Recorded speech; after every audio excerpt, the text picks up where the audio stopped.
தமிழ்நாட்டில் மக்களுக்கு மிக நெருக்கமாக பணியாற்றும் நியாய விலைக்கடை விற்பனையாளர்களையும் கட்டுநர்களையும் ஊக்குவிக்க மாநில அளவில் 6 பேர்களுக்கும் மாவட்ட அளவில் 6 பேருக்கும் ரொக்கப்பணமும் பாராட்டு சான்றுகளும் ஆண்டுதோறும் வழங்கப்படுகின்றன.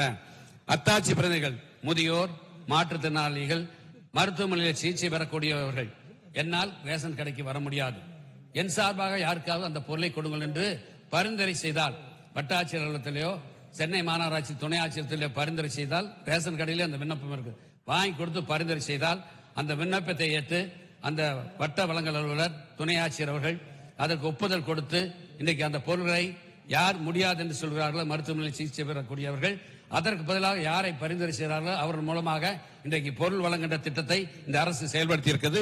இதுவரை 2,44,767 பேர் இதன் மூலமாக பயன்பெற்றிருக்கார்கள் என்பதை இந்த நேரத்தில் தெரிவித்துக் கொள்கிறேன்.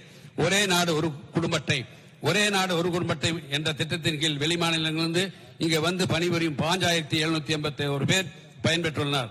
தமிழ்நாட்டிற்குள்ளேயே 4,62,32,450 பேர் பரிவர்த்தனைகள் நடைபெற்றன என்பதை இந்த நேரத்தில் நான் தெரிவித்துக் கொள்கிறேன்.